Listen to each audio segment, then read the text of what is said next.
बाबा ने कहा आज ऐसा है कि ये समय कि संगम युग में तुम्हें एक का पदम गुना मिलता है, वरना कम समय में ज़्यादा प्राप्ति होती है। और बाबा कहते यही युग की ऐसी विशेषता है कि एक बार संकल्प किया। बाबा ने ऐसा एक सम्मान भी दिया कि एक बार संकल्प किया कि मैं विजय रत्न आत्मा हूँ, तो 100 गुना मिलता है उसका। और फिर बाबा ने बोला कि मेहनत तो निमित्त मात्र पड़ती है, लेकिन प्राप्ति तो पदम गुना प्राप्ति होती है बच्चों की। और फिर बाबा कहते हैं कि संगम पर ही एक का 100 गुना प्राप्त करने वाले तुम पद्मा पदम भाग्यशाली बनते हो।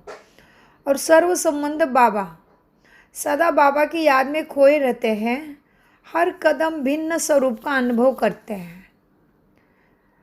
मास्टर वरदाता बन, बाबा कहते हैं लेने वाले बनो, और फिर सबको भी ऐसा वरदानी बनाओ। स्वयं भी बाबा से ले लो और सबको भी उसी लायक योग्य बनाओ। अब बाबा कहते बच्चों का आज बाबा ने विधि बताई है कि बाबा कहते बच्चों मेरे साथ सभी संबंधों का अनुभव करो, मेरे से सारे संबंधों का सुख ले लो।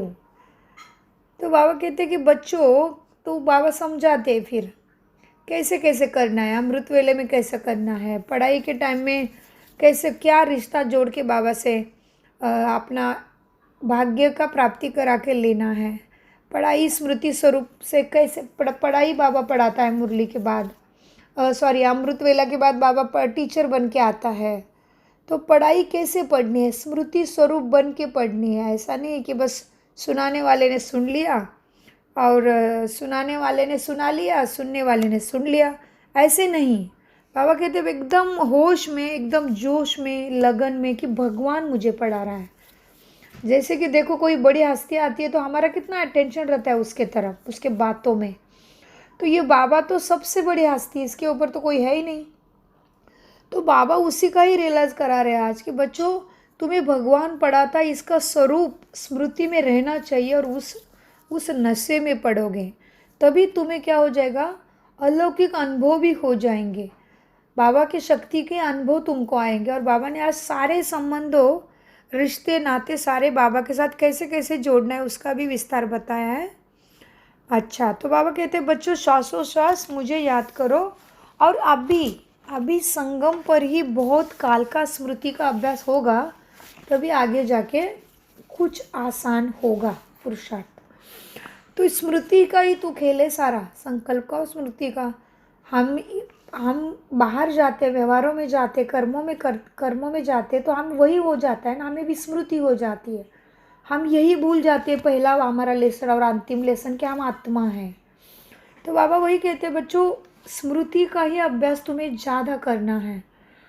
अच्छा, तो अभी बाबा की मधुर वाणी को देखते हैं। 17/1/21 प्रातः मुरली। ओम शांति। बाप दादा अव्यक्त बाप दादा मधुबन से रिवाइज कोर्स है 14/10/87। बाप ब्राह्मण जीवन कैसा होना चाहिए कि ब्राह्मण जीवन में बाप से सर्व संबंध अनुभव करने की जीवन है। ब्राह्मण जीवन ही कैसा है कि सारे संबंध बाप से, बाकी कोई नहीं है हमारा। बच्चा है, दशका है, साथी है, माँ है, पिताजी है, डॉक्टर है, जादूगर है, कौन लगता है हमें जीवन में। सब कुछ बाबा से नाता जोड़ना है। सारी रिश्ते नाते बाबा से इच्छा करनी है, उसकी प्राप्ति वो करा देगा। तो बाबा कहते हैं ब्राह्मण जीवन का अर्थ ही है कि बाप से सर्व संबंध अनुभव करने की जीवन माना ब्राह्मण जीवन। बाबा कहते हैं आज बाप दादा अपने अनेक बार मिलन मनाने वाले और अनेक कल्पों के मिलने वाले बच्चों से फिर से मिलन मनाने आए हैं। यह अलौकिक अव्यक्त मिलन भविष्य स्वर्ग में भी नहीं होता है। ऐसा मिलन स्वर्ग में भी नहीं होता है। सिर्फ इस समय इस विशेष युग को वरदान है कि बाप और बच्चों के मिलन का यह युग है, इसलिए इसका ही नाम संगम है। संगम अर्थात मिलन मनाने का युग। ऐसा युग में ऐसे युग में ऐसा श्रेष्ठ मिलन मनाने की विशेष पाठधारी आत्माएं आप सभी हो। बाप दादा भी ऐसे कोठों में कोई श्रेष्ठ भाग्यवान आत्माओं को देख हर्षित होते हैं और स्मृति दिलाते हैं। आदि से अंत तक कितनी स्मृतियाँ दिलाई है, याद करो तो लंबी चौड़ी निकल आएगी। इतनी स्मृतियाँ दिलाई हैं जिसको तुम्हें याद करना है। इतनी स्मृतियाँ दिलाई है जो आप सभी स्मृति स्वरूप बन गए हो। भक्ति में आप स्मृति स्वरूप आत्माओं के यादगार रूप में भक्त भी हर समय स्मरण करते हैं। आप स्मृति स्वरूप आत्माओं के हर कर्म की विशेषता का सिमरन करते रहते हैं। भक्ति की विशेषता ही सिमरन है, अर्थात देवी देवता का कीर्तन करते रहते हैं, माना हमारी कीर्ति गाते रहते। लेकिन क्यों गाते हैं? क्योंकि हमारी स्थिति इतनी ऊंची होती है, तो हमारा डायरेक्ट कनेक्शन भगवान से है, तो उनको जो हमसे सकाश मिलती, वाइब्रेशन मिलती है, इसलिए वो हमारे मूर्तियों को इतना दिल से चाहते हैं और उसमें भजन सिमरन करते हैं। बाबा कहते हैं भक्ति में आप स्मृति स्वरूप आत्माओं के ही यादगार रूप में भक्ति करते हैं। हर समय तुम्हारे मूर्ति को सिमरन करते हैं। आप स्मृति स्वरूप आत्माओं के हर कर्म की विशेषता का सिमरन होता है। भक्ति की विशेषता ही सिमरन है। सिमरन करते करते मस्ती में कितना मगन हो जाते हैं भक्त। अल्पकाल के लिए उन्हों को भी और कोई साधु बुआ नहीं रहती है, वो भक्ति के भगवान मूर्तियों के कीर्तन में ऐसे मगन हो जाते हैं, उनको शुद्ध बुद्ध नहीं रहती है। सिमरन करते करते उसमें खो जाते हैं, अर्थात लवलीन हो जाते हैं। यह आधा कल्प का अनुभव उन आत्माओं के लिए कितना प्यारा और न्यारा होता है। यह क्यों होता है? क्योंकि जिन आत्माओं का सिमरन करते हैं, यह आत्माएं स्वयं भी बाप के स्नेह में सदा लव में लीन रहती है। इसीलिए तुम्हारे मूर्तियों को सिमरन करके भी उनको आत्माओं को अच्छा लगता है। प्यारे बाबा कहते हैं बाप की सर्व प्राप्तियों में सदा खोए हुए रहते हो ना, इसीलिए तुम्हारे पुतले देख के या तुम्हारे फोटो देख के उनको भी आनंद आता है। ऐसे आत्माओं को सिमरन करने से भी उन भक्तों को अल्पकाल के लिए आप वरदानी आत्मा द्वारा अंचली स्वरूप में अनुभूति प्राप्त हो जाती है। तो सोचो, जब सिमरन करने वाली भक्त आत्माओं को भी इन अलौकिक अनुभव होता है, तो आप स्मृति स्वरूप वरदाता विधाता आत्माओं को कितना प्रैक्टिकल जीवन में अनुभव होना चाहिए। इस अनुभूतियों में सदा आगे बढ़ते चलो। बाबा कहते बच्चों, तुम्हारे फोटो देख के, तुम्हारी मूर्तियाँ देख के भक्त भी मगन हो जाता है। भले थोड़ी देर के लिए मगन होता है, फिर वो वैसा का वैसा ही है। कभी ऐसे नहीं कि उसके अंदर की बुराई ख़त्म हो जाती है, ऐसे नहीं, लेकिन वो मगन तो हो जाता है ना, उस समय सब कुछ भूल जाता है। तो बाबा कहते बाबा कहते तुम्हारे मूर्तियों को देख के ऐसी हालत है भक्तों की, तो तुम्हारी हालत कितनी अच्छी होनी चाहिए कि तुम तो डायरेक्ट सागर से ले रहे हो। तुम्हें तो वाया नहीं मिल रहा है, डायरेक्ट मिल रहा है। तो बाबा कहते तुम्हें तो, आप तो स्मृति स्वरूप वरदाता विधाता आत्माओं को कितना प्रैक्टिकल जीवन में अनुभव प्राप्त होता है। तो हमें डायरेक्ट बाबा से मिल रहा है, तो हमें कितनी खुशी रहनी चाहिए। बाबा कहते हैं प्राप्ति अनुभूतियों में सदा आगे बढ़ते चलो। प्राप्तियों की अनुभूति कब होगी? जब हम श्रीमत का पालन करेंगे, शुद्ध आचार विचार भावना रखेंगे, खुद को आत्मा समझ के ही जीवन जिएंगे तभी ये सब होगा। प्यारे बाबा कहते हैं हर कदम में भिन्न भिन्न स्मृति स्वरूप का अनुभव करते चलो। फिर क्या करना है? हर कदम में, कदम माना विचार करना, बोलना, सोचना, सारे आत्मा के कदम ही हैं। तो बाबा कहते हैं हर कदम में भिन्न भिन्न स्मृति स्वरूप का अनुभव करते चलो। जैसा समय, जैसा कर्म, वैसे स्वरूप की स्मृति इमर्ज रूप में अनुभव करो। जैसे अमृत वेले दिन का आरंभ होते बाप से मिलन मनाते। जैसे बाबा भी बताते हम कैसे कैसे करते ब्राह्मण जीवन को और कैसे रखना भी है, क्या उसका दिनचर्या है, क्या उसका टाइम टेबल है, वो हमें इसमें से समझ में आएगा। तो ध्यान से सुनिए। तो प्यारे बाबा कहते हैं जैसा समय, जैसा कर्म, वैसा स्वरूप स्मृति इमर्ज रूप में अनुभव करो। तो बाबा कहते हैं जैसा समय है और जैसे कर्म कर रहे हो वैसे ही तुम्हारी सो के रूप की स्मृति भी होनी चाहिए। जैसे अमृत वेले दिन का आरंभ होते बाप से मिलन मनाते। अब पहला क्या बताया हमारी विधि? बाप से मिलन मनाते। मास्टर वरदाता बन वरदाता से वरदान लेने वाले श्रेष्ठ आत्मा हूँ, इसका चिंतन करते और ऐसे बन जाते। डायरेक्ट भाग्य विधाता द्वारा भाग्य प्राप्त करने वाली पद्मा पदम आत्मा हूँ। फिर बाबा सोमान सिखाते क्या? डायरेक्ट भाग्य विधाता द्वारा भाग्य प्राप्त करने वाली मैं पद्मा पदम भाग्यशाली आत्मा हूँ। इस श्रेष्ठ स्वरूप को स्मृति में लाओ। बाबा क्या कहते हैं? इसको, ये सोमान को हमेशा याद रखो। मना इस श्रेष्ठ बात को स्मृति में लाओ। बाबा कहते हैं वरदानी समय है। समय कैसा है हमारा?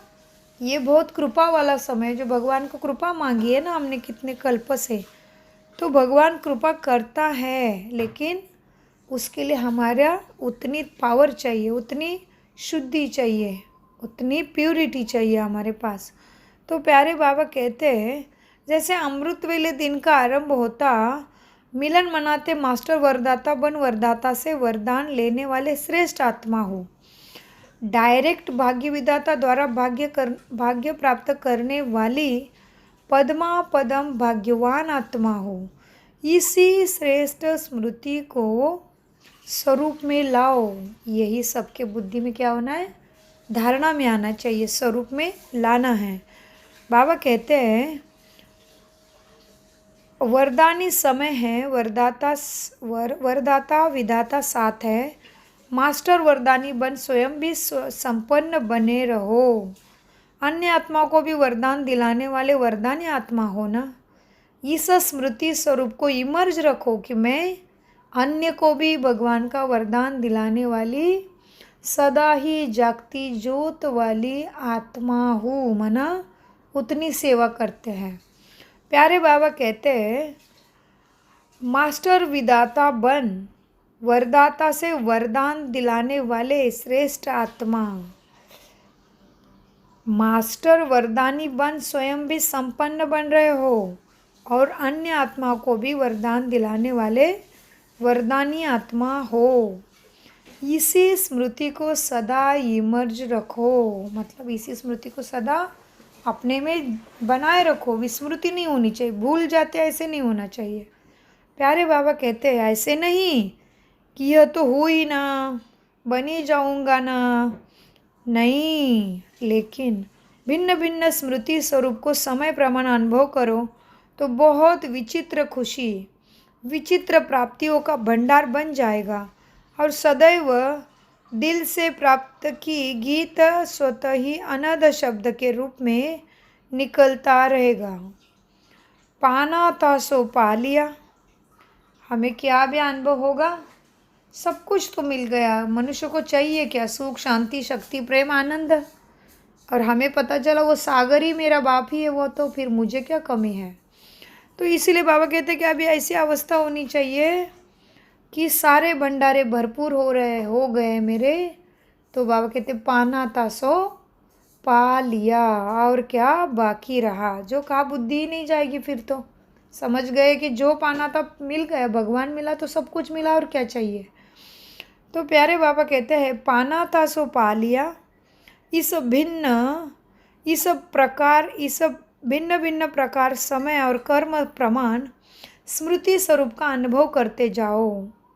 तो भिन्न भिन्न कर्म करते टाइम, जैसे दोस्तों से बात कर रहे हैं तो दोस्त तो मेरा ब्रह्म शिव बाबा भी मेरे साथ है, वो ध्यान में रहे। किचन में खाना बना रहे हैं तो भी बाबा मेरा कुक बन के मेरे साथ है। कुछ भी जो जो कार्य कर रहे उसमें बाबा का आह्वान करो, तो उसी रूप में करो। आपको क्या है, आज समझ लो आपकी तबीयत आज खराब है, आज आपको ठीक नहीं लग रहा है, तो बाबा को वैद्यनाथ के रूप में ही बुला लो, अपने पास ही रखो, उससे बातें करो, उसको बोलो, विधिया उसको याद दिला दो कि बाबा आपने कहा है, आप मुझे याद करो, आपकी पीड़ा को नष्ट कर देंगे। तो बाबा को याद दिलाना है, बाबा को प्रॉमिस भी करना है कि बाबा जो गलती की वजह से मेरा ठीक नहीं रहती स्थिति, वो गलती के लिए मुझे माफ़ कर देना, और ऐसी गलती फिर मेरे से कभी ना होना जिससे मेरी स्मृति विस्मृति हो जाती है और मैं अपने ब्राह्मण जीवन को भूल जाती हूँ। ऐसा चीज़ें नहीं होनी चाहिए। बाबा कहते हैं मुरली सुनते हो तो यही स्मृति रखनी है कि मैं गॉडली स्टूडेंट हूँ, माना ईश्वर का विद्यार्थी हूँ, ईश्वर द्वारा पढ़ने वाला जीवन मेरा है, अर्थात भगवान का विद्यार्थी हूँ। स्वयं भगवान मेरे लिए परमधाम से पढ़ाने आए हैं। यही विशेष प्राप्ति है जो स्वयं भगवान आता है। इस स्मृति स्वरूप से जब मुरली सुनते हो तभी नशा चढ़ेगा और नशे का अनुभव होगा कि हमें कौन मिला है जिसको दुनिया ढूंढ रही है, उनको वो नहीं मिला अभी तक। तो प्यारे बाबा कहते हैं लेकिन भगवान के हम विद्यार्थी हैं, इसी स्मृति को स्वरूप में लाकर फिर सुनो, तब अलौकिक नशे का अनुभव होगा। समझा कैसे याद करना है। भिन्न भिन्न समय के भिन्न भिन्न स्मृति स्वरूप के अनुभव में कितना नशा होगा। क्या बोला बाबा ने अभी, भिन्न भिन्न समय के भिन्न भिन्न स्वरूप स्मृति स्वरूप के अनुभव में कितना नशा होगा। भिन्न भिन्न स्वरूप माना जो अभी हमने आपको बोला कि अब मुझे कौन से समय में किस चीज़ की ज़रूरत है, वही हमें याद करके बाबा से वही रिश्ते का सुख लेना है। इस तरह से प्यारे बाबा कहते हैं समझ लो दिल दुखी है, दिल दुखी है तो किसको कौन से रिश्ते में बाबा को याद कर पाएंगे। कौन सा रिश्ता ज़्यादा पास वाला लग रहा है, दिल दुखी है, नाराज़ हो तो कौन से रूप में बाबा को याद करेंगे। माँ नहीं तो बाबूजी है ना, क्योंकि माँ बाप को ही बच्चा सब बताता है ना। तो प्यारे बाबा कहते हैं बच्चों ऐसे सारा दिन के हर कर्म में बाप के साथ स्मृति स्वरूप बनते चलो। कभी भगवान का सखा, कभी साथी रूप का, कभी जीवन साथी रूप का, कभी भगवान मेरा मुरब्बी बच्चा है, अर्थात पहला हकदार, पहला वारिस है। मतलब सब कुछ बाबा को सरेंडर करना, माना पहला मेरा बच्चा है बाबा, तो सब कुछ उसको दे दिया। तो बाबा कहते हैं कोई ऐसा बहुत सुंदर और बहुत लायक बच्चा होता है तो वो माँ बाप को कितना नशा रहता है कि मेरा बच्चा कैसा है, मेरा बच्चा कुल दीपक है, वह कुल का नाम बाला करने वाला है। कितना नशा रहता है माता पिता को। जिसका भगवान बच्चा बन जाए उसका क्या नाम होगा, कितना नाम बड़ा होगा। देखो बाबा को बच्चे के रूप में जब याद करेंगे तो बाबा कहते तुम्हारा नाम कितना बड़ा होगा कि जिसका बच्चा भगवान है। प्यारे बाबा कहते हैं उसके कितने कुल का कल्याण होगा, जिसने भगवान को अपना बच्चा बनाया होगा उसके कितने कुल का कल्याण होगा। प्यारे बाबा कहते हैं तो जब कभी दुनिया के वातावरण से या भिन्न भिन्न समस्या से थोड़ा भी अपने को अकेला या उदास अनुभव करो तो ऐसे सुंदर बच्चे रूप से खेलो बाबा के साथ, उसको सखा रूप में याद करो, उसके साथ खेलो। तो दिल क्या हो जाएगा, उदासी निकल जाएगी। कभी थक जाते हो तो माँ के रूप में गोदी में जाके सो जाओ, समा जाओ। कभी दिल शिकस्त हो जाते हो तो सर्वशक्तिवान स्वरूप से, मास्टर सर्वशक्तिवान के स्मृति स्वरूप का अनुभव करो, तो दिल शिकस्त से दिल खुश हो जाएंगे। भिन्न भिन्न समय पर भिन्न भिन्न संबंध से भिन्न भिन्न अपने स्वरूप के स्मृति को इमर्ज रूप में अनुभव करो। तो प्यारे बाबा कहते हैं भिन्न भिन्न कार्य में, भिन्न भिन्न कर्मों में बाबा को भिन्न भिन्न रूप से अपने पास रखना है। फिर बाबा कहते हैं बच्चों, तो बाप का सदा साथ स्वतः ही अनुभव करेंगे। फिर ऐसे करते हो तो ये संगम की ब्राह्मण जीवन सदा ही अमूल्य अनुभव होती रहेगी। और बात की इतने सर्व संबंध निभाने में, और फिर बात क्या है कि इतने संबंध निभाने में इतने बिजी रहेंगे जो माया को आने की तुम्हारे पास फुर्सत ही नहीं मिलेगी। जैसे लौकिक बड़ी प्रवृत्ति वाले सदैव यही कहते हैं कि प्रवृत्ति को संभालने में इतना बिजी रहते हैं जो कोई बात कोई की याद ही नहीं आती है। प्रवृत्ति में माना परवृत्ति, माना सबके बीच में रहते हुए, ऐसे नहीं कि सेंटर में है, समर्पित है, सन्यासी है, ऐसे नहीं, अकेले रहते हैं, ऐसे भी नहीं, सबके बीच में रहते हुए बाबा से जब सब संबंध का अनुभव करोगे तभी बहुत आनंद आएगा। तो बाबा ने उसमें उदाहरण दिया कि जैसे प्रवृत्ति में रहते हो, मतलब सबके बीच में रहते हो ना, तो अपने कार्य में ऐसे व्यस्त रहते हैं कि किसी की याद ही नहीं आती है। सुबह से जब जैसे समझ लो कि बड़ा परिवार है, जॉइंट फैमिली है, प्रवृत्ति में रहते हैं, तो वह कहते प्रवृत्ति को संभालने में इतने बिजी रहते हैं जो कोई बात याद ही नहीं आती है। तो जैसे कोई अपने घर में ही बहुत व्यस्त रहता है, उसका कैसा रहता है दिमाग, अपने ही घर के अपने ही काम में अपनी ही बातों में रहता है, उसका दिमाग दूसरी चीज़ों में जाता नहीं। वैसे ही हमें करना है। तो प्यारे बाबा कहते हैं क्योंकि बहुत बड़ी प्रवृत्ति है ना, तो आप ब्राह्मण आत्माओं की प्रभु से प्रीत निभाने की प्रभु प्रवृत्ति कितनी बड़ी है। हमारी कैसे हो गई ये प्रवृत्ति, प्रभु प्रीत वाली।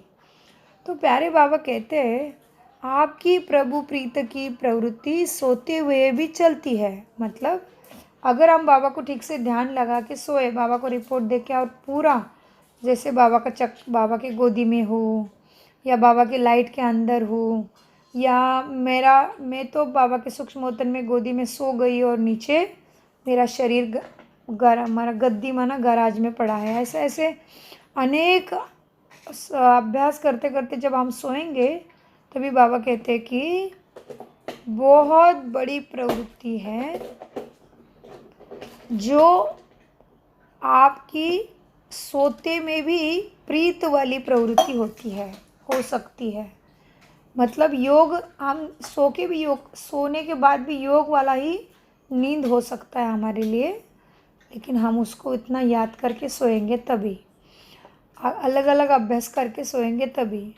प्यारे बाबा कहते प्यारे बच्चों को, अगर योग निद्रा में हो तो आपकी निद्रा नहीं लेकिन योग निद्रा है। नींद में भी प्रभु मिलन मना सकते हो।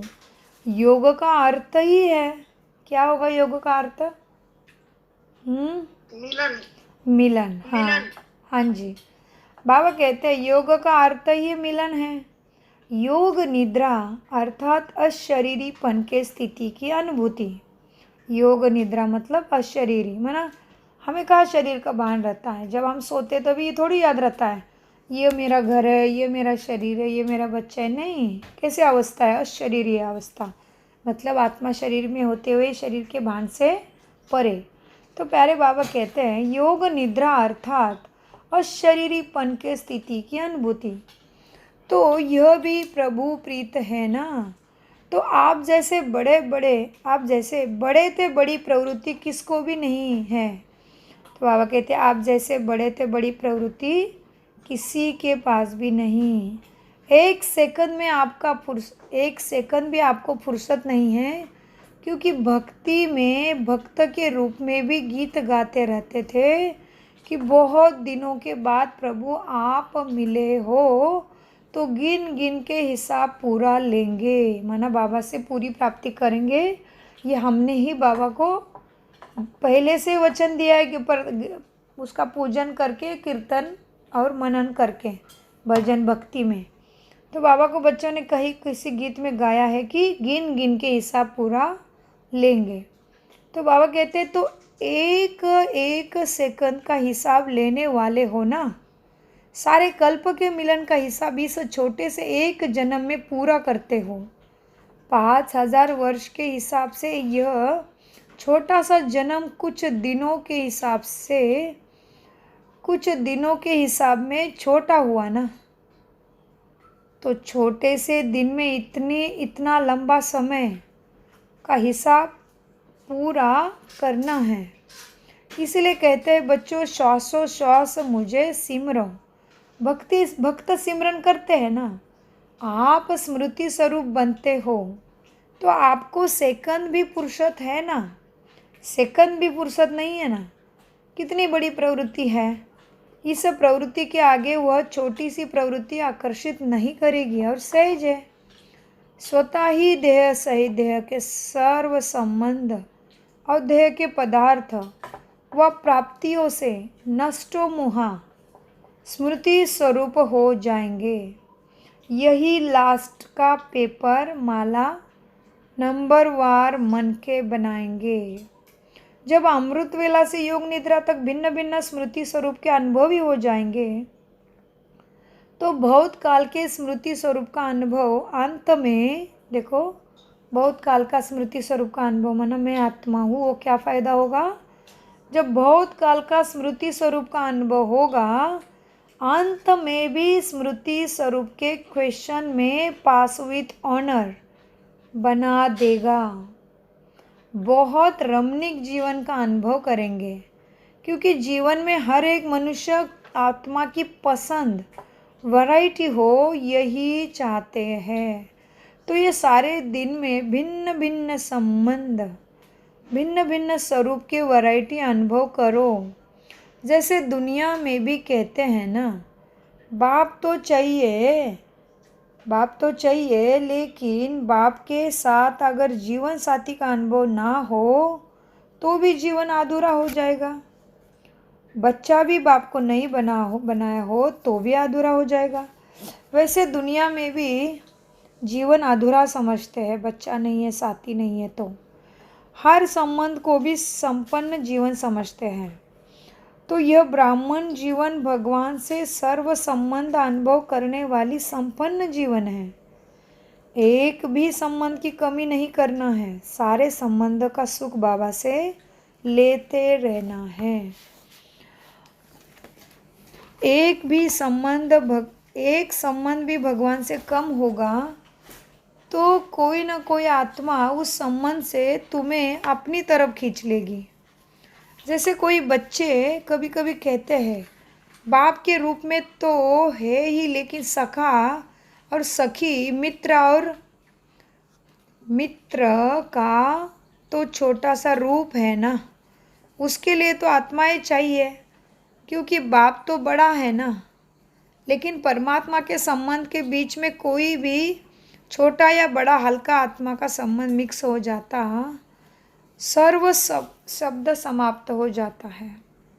बाबा कहते हैं परमात्मा के संबंध के, अगर परमात्मा से सारे संबंध का सुख लिया ना, तो सारे संबंध का झंझट ही तुम्हारे पीछे से खत्म हो जाता है। अपने आप ही जीवन मुक्ति का अनुभव करते करते हम अपने फरिश्ता स्वरूप को पाएंगे। ये है बाबा का इसके पीछे भाव। प्यारे बाबा कहते ब्राह्मणों की भाषा में हर बात में सर्व शब्द आता है, क्योंकि बाबा ही सत्यम शिवम सुंदरम है, सदा शिव है ना वो।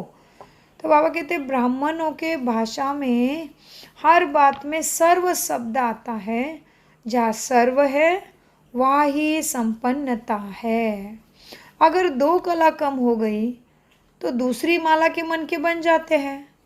इसीलिए सर्व संबंधों के सर्व स्मृति स्वरूप बनो, समझा। जब भगवान खुद सर्व संबंधों का अनुभव कराने की अफरीन कर रहा है ऑफर कर रहा है तो तुमको ऑफरिंग तो लेना चाहिए ना। ऐसे ऑफरिंग माना गिफ्ट, और वो भी कैसे, कमाल की गिफ्ट। जैसे बड़े राजा महाराजा को राजा महाराजा द्वारा गिफ्ट मिलती थी ना महलों में, तो वो जिसको मिली वो झुक के ऑफरिंग करते करते जाता था। तो बाबा ने कहा है भगवान से यहाँ पे तुम्हें ऑफ़र मिल रही है कि भगवान से सारे सुख की प्राप्ति कर लो, तो ये लेनी चाहिए। ऐसे गोल्डन गोल्डन ऑफर सिवाय बाप के और कौन देगा? ना कभी और कोई दे सकता, ना कोई समझा सकता। कोई बाप भी बने और बच्चे भी बने, यह भी नहीं होगा। बाप कभी बच्चा नहीं बनेगा। फिर भी एक की महिमा है। मज़े में व मौजे में रहने के लिए ही ब्राह्मण जीवन है। ब्राह्मण जीवन है ही क्या?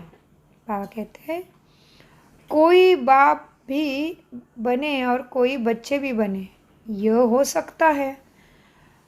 यह एक एक की महिमा है। यह एक ही महानता है, एक की ही महानता है, यह एक की ही महिमा है। इसीलिए सर्व संबंधों से स्मृति स्वरूप बनना है, इसमें मज़ा है ना। ब्राह्मण जीवन किसके लिए है? मज़े में व मौज में रहने के लिए है।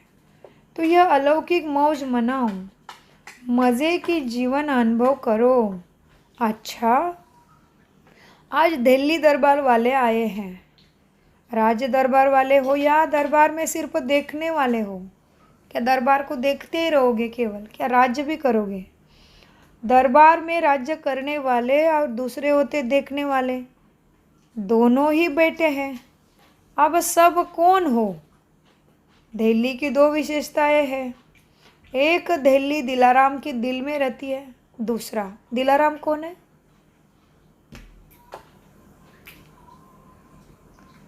दिलाराम बाबा है। दिल्ली दिलाराम के दिल में रहती है। बाबा कहते हैं एक तो दिल में है, दूसरा गद्दी का स्थान भी वहाँ है। मतलब सतयुग की राजाई वहाँ से स्टार्ट होगी। कृष्ण पहला दिल्ली के ज़मीन पे पैर रखेगा। तो प्यारे बाबा कहते गद्दी का स्थान भी वही है। कृष्ण का महल दिल्ली से ही होगा। प्यारे बाबा कहते हैं दिल्ली है तो दिल में कौन रहेगा? दिलाराम। बाबा दिल्ली वालों से बात करते, लेकिन है तो बातें सबके लिए। दिल्ली है ना, तो दिल में कौन रहता है? दिलाराम। तो दिल्ली निवासी अर्थात दिल में दिलाराम को रखने वाले सदा ऐसे अनुभवी आत्माएं और अभी से स्वराज्याधिकारी सो भविष्य में विश्व राज्याधिकारी बन जाते हैं। दिल में सब दिलाराम है ना। दिल में जब सभी के दिल में जब दिलाराम है तो राज्य अधिकारी अभी है ना, और सदा रहेंगे। तो सदा अपनी जीवन में देखो कि ये दोनों विशेषताएं मुझ में हैं। दिल में दिलाराम और फिर अधिकार भी है। ऐसे गोल्डन चांस, गोल्ड से भी डायमंड चांस लेने वाले कितने भाग्यवान हो। डायमंड चांस मिलता है हमें कि भगवान मिलाया, अभी तो डायमंड चांस हो गया है। अभी तो बाबा कहते हैं अभी तो बेहद के सेवा का बहुत अच्छा साधन मिला है। चाहे देश में, चाहे विदेश में, चाहे नाम जैसे भी नाम हो, वैसे ही सुंदर कार्य है। नाम सुन करके सभी को उमंग उत्साह आ रहा है। सर्व के स्नेह, सहयोग का सुखमय संसार, ये तो लंबा कार्य है, 1 वर्ष से भी अधिक है। तो जैसे कार्य का नाम सुनते ही सबको उमंग आता है, ऐसे ही कार्य भी उमंग से करेंगे ना। जैसे सुंदर नाम सुनकर खुश हो जाता है ना, सुंदर नाम सुनकर कैसे खुश हो जाते हैं, वैसे ही कार्य होते सदा खुश हो जाएंगे। यह भी सुनाया ना, प्रत्यक्षता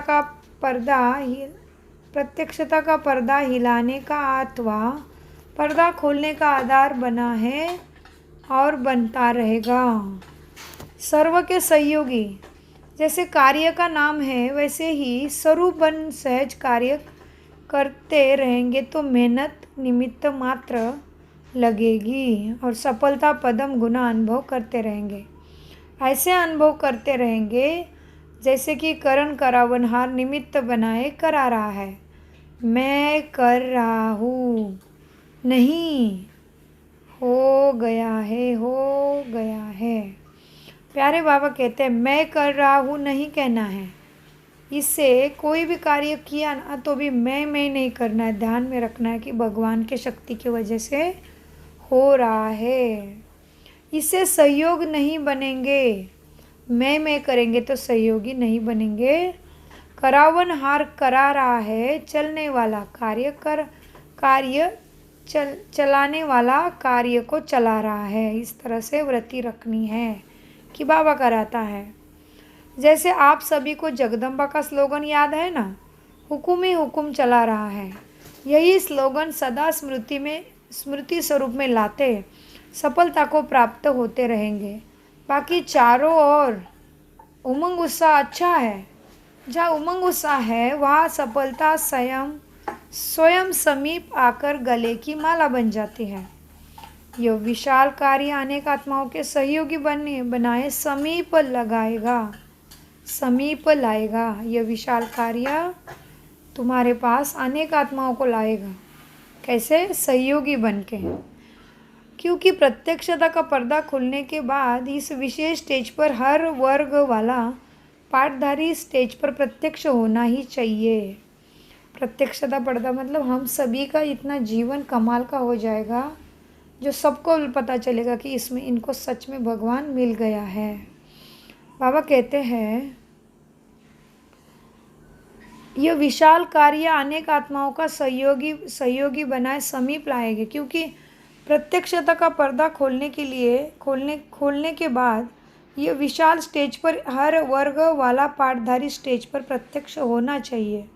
हर वर्ग का अर्थ ही है विश्व की सर्व आत्माओं की वैरायटी वृक्ष का संगठन रूप। कोई भी वर्ग रहे ना रहे, कोई भी वर्ग रह ना जाए, नहीं तो हुलाना देंगे तुमको कि भगवान आया था, हमें संदेश नहीं दिया किसी ने। नेता से लेकर झुगी झोपड़ी तक भी संदेश जाना चाहिए कि भगवान आया है। पढ़े हुए सबसे टॉप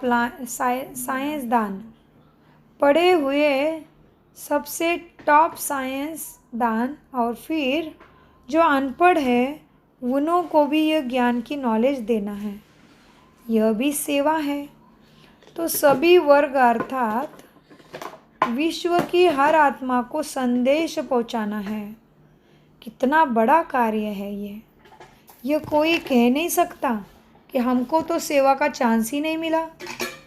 चांस बहुत है सेवा करने वाले को। चाहे कोई बीमार हो गया तो भी तुम बीमारों के बीच में रह के बीमारों की सेवा करो। कोई अनपढ़ है तो अनपढ़ों की सेवा करो।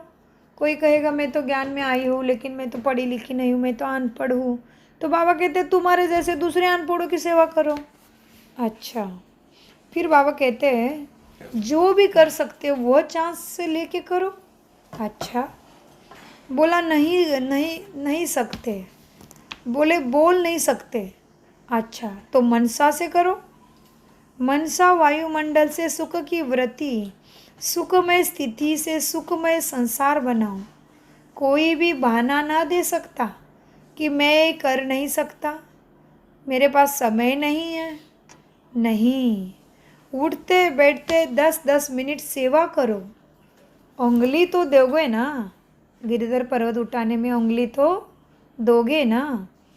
कहाँ नहीं जा सकते हो, तबीयत ठीक नहीं है। अच्छा, कहीं पे भी नहीं जा सकते, तबीयत ठीक नहीं है, तो घर बैठे ही करो, लेकिन सहयोगी ज़रूर बनो। तब सर्व का सहयोग तुम्हें आपे ही मिलेगा। अच्छा, उमंग उत्साह देख बाप दादा भी खुश होते हैं। सभी के मन में लगन है कि अब प्रत्यक्षता का पर्दा खोल के दिखाए। आरंभ तो हुआ है ना, तो फिर सहज होता जाएगा। विदेश वाले बच्चों के प्लान्स भी बाप दादा के पास पहुंच गए हैं। स्वयं भी उमंग उत्साह में और सर्व को भी सहयोगी और उमंग उत्साह में मिलता रहता है। उमंग उत्साह को उत्साह मिलता है, उमंग वाले को उमंग मिलता है, उत्साह वाले को उत्साह मिलता है। यह भी मिलन ही हो रहा है, तो खूब धूमधाम से इस कार्य को आगे बढ़ाओ। जो भी उमंग उत्साह से बनाया है और बाप के सर्व जो भी उमंग उत्साह से बनाया है और भी बाप के सर्व ब्राह्मणों के सहयोग से, शुभ कामनाओं, शुभ भावना से और भी आगे बढ़ते रहेगा। अच्छा, चारों ओर के बाबा आज किसको दे रहे देखो, नमस्ते। चारों ओर के सदा याद और सेवा के उमंग उत्साह वाले श्रेष्ठ बच्चों को, सदा हर कर्म में स्मृति स्वरूप की अनुभूति करने वाले अनुभवी आत्माओं को, सदा हर कर्म में बाप के सर्व संबंध का अनुभव करने वाले श्रेष्ठ आत्माओं को, सदा ब्राह्मण जीवन की मज़े की जीवन बिताने वाले महान आत्माओं को बाप दादा का अति स्नेह संपन्न याद प्यार स्वीकार हो। वरदान। संगम युग पर हर एक का 100 गुना प्रत्यक्ष फल प्राप्त करने वाले पद्मा पदम भाग्यशाली भव। संगम पर ही एक का 100 गुना प्रत्यक्ष फल प्राप्त करने वाले पद्मा पदम भाग्यशाली भव। वरदान का स्पष्टीकरण है, संगम युग ही एक का 100 गुना प्रत्यक्ष फल देने वाला है। सिर्फ एक बार संकल्प किया कि मैं बाप का हूँ, मैं मास्टर सर्वशक्तिमान हूँ, तो भी तुम मायाजीत बनते हो। मायाजीत बनने का, विजयी बनने के नशे का अनुभव होता है। श्रेष्ठ संकल्प करना यही बीज और उसका सबसे बड़ा फल है, जो स्वयं परमात्मा बाप भी साकार मनुष्य रूप में मिलने आता। इस फल से सब फल आ जाता है। बाबा कहते हैं, श्रेष्ठ संकल्प करना कि यही है बीज और उसका सबसे बड़ा फल, जो स्वयं परमात्मा बाप भी साकार मनुष्य रूप में मिलन मनाने आता। इस फल में सब फल आ जाते हैं। स्लोगन। सच्चा ब्राह्मण वह है जिसकी सूरत और सीरत से प्यूरिटी की पर्सनालिटी और रॉयल्टी का अनुभव हो। योग तपस्या करते हुए अपने शुभ भावना संपन्न संकल्प द्वारा प्रकृति सहित विश्व की सर्व आत्माओं को शांति और शक्ति के वाइब्रेशन देने की सेवा करें। सच्चे ब्राह्मण स्लोगन है, सच्चे ब्राह्मण वह है जिनकी सूरत और सीरत से प्यूरिटी की पर्सनैलिटी व रॉयल्टी का अनुभव हो। आज की सूचना है, आज मास का तीसरा रविवार अंतर्राष्ट्रीय योग दिवस है। स्वयं 6:30 से 7:30 बजे तक सभी भाई बहनें विशेष योग तपस्या करते हुए अपने शुभ भावना संपन्न संकल्प द्वारा प्रकृति सहित विश्व की सर्व आत्माओं को शांति और शक्ति के वाइब्रेशन देने की सेवा करें। ओम शांति शांति शांति। शांति शांति। अव्यक्त प्यारे बाप दादा का अव्यक्त प्यारे बाप दादा का अनगिनत शुक्रिया।